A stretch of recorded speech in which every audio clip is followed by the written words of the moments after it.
ଦେଖନ୍ତୁ ଏବେ ରାଜ୍ୟରେ କୌଣସି ଜାଗାରେ ବନ୍ୟା ପରିସ୍ଥିତି ନାହିଁ। ସବୁ ଜାଗାରେ ଯେଉଁ ଜଳସ୍ତର ସବୁ ନଦୀ ଗୁଡ଼ିକରେ ଜଳସ୍ତର ବିପଦ ସଂକେତ ଠାରୁ ଯଥେଷ୍ଟ ତଳେ ପ୍ରବାହିତ ହେଉଛି। ତେଣୁ କୌଣସି ଜାଗାରେ କୌଣସି ଆଶଙ୍କା ନାହିଁ ଏବଂ ଯେଉଁଟା ରେନଫଲ୍ ପ୍ରେଡିକ୍ସନ୍ ମଧ୍ୟ ଅଛି ଆଗାମୀ ଦିନରେ ଆମର ଯେଉଁ ସିଡବ୍ଲ୍ୟୁସିର ପ୍ରେଡିକ୍ସନ୍ ଯେଉଁ ଆମର ଆଇଏମ୍ଡିର ଯେଉଁ ପ୍ରେଡିକ୍ସନ୍ ଅଛି ସେଥିରେ QPFରେ ଯାହା ଦେଖୁଛି ସେଥିରେ ମଧ୍ୟ କିଛି ସିଗ୍ନିଫିକାଣ୍ଟ ବର୍ଷା ନାହିଁ ଆଗାମୀ 2-4 ଦିନରେ। ତେବେ ଯଦି ଏଇଟା ରିଭାଇଜ୍ ହେବ ତାହେଲେ ଆମେ ଆମର ପୁଣି ଏଟାକୁ ଆକଳନ କରିବୁ। ହୀରାକୁଦରେ ପାଣି ବଢ଼ୁଛି, ଆଗରୁ ହ୍ରାସ ପାଉଥିଲା ଜଳସ୍ତର, ବର୍ତ୍ତମାନ ପାଣିର ଜଳସ୍ତର ବୃଦ୍ଧି ପାଉଛି। ତେବେ ସେଇଟା ବହୁତ ତଳେ ଅଛି, ତେଣୁ ସେଇଟା ବି କିଛି ଗୋଟେ ଆଲାର୍ମିଂ ନାହିଁ, କୌଣସି ଏଇଟା ନାହିଁ। ଜଳସ୍ତର 630 ଆମର ତାର ହାଇଏଷ୍ଟଟା, ତା ଏଗେନଷ୍ଟ ଅଛି ଆଜି 607।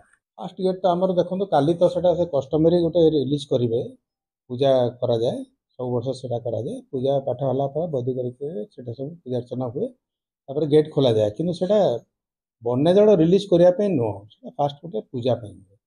ତାପରେ ଯେତେବେଳେ ଆମର ରୁଲ୍ କର୍ଭ ଦେଖିକି ଆମର ବିଭିନ୍ନ ଜିନିଷ ଆଲୋଚନା କରିବୁ, କେତେ ପାଣି ଆସିବାର ସମ୍ଭାବନା ରହିଛି ଉପର ମୁଣ୍ଡରୁ, ଯେମିତି ଛତିଶଗଡ଼ରୁ ହେଲା କି ଇବ୍ରୁ ହେଲା, ଏଗୁଡ଼ାକ ଦେଖିକିରି ତାପରେ ନିଷ୍ପତ୍ତି ଭବିଷ୍ୟତରେ ନିଆଯିବ। ରେଙ୍ଗାଲିରେ ଆମେ ତାକୁ ଦେଖୁଛୁ, ବର୍ତ୍ତମାନ ଆକଳନ ଚାଲିଛି, କେତିକି ପାଣି ତା ଭିତରେ ଜଳଭଣ୍ଡାରରେ ପ୍ରବେଶ କରୁଛି, ତାକୁ ଦେଖିଲା ପରେ ଆମେ ତା ଉପରେ ନିଷ୍ପତ୍ତି ନେବୁ।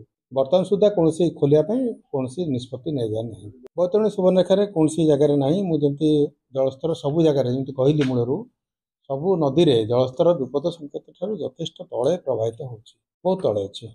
କୌଣସି ଜାଗାରେ ଆଲାର୍ମିଂ ନାହିଁ।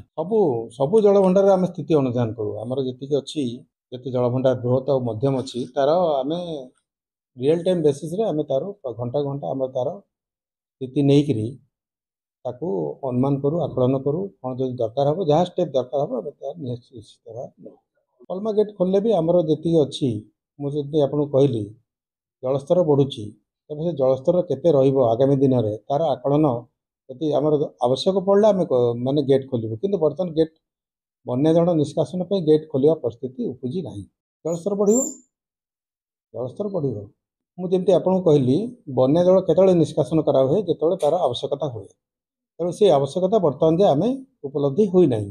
ତେଣୁ ଆମେ ହୀରାକୁଦର କୌଣସି ଗେଟ୍ ବନ୍ୟା ଜଳ ନିଷ୍କାସନ ପାଇଁ ଖୋଲୁ ନାହୁଁ।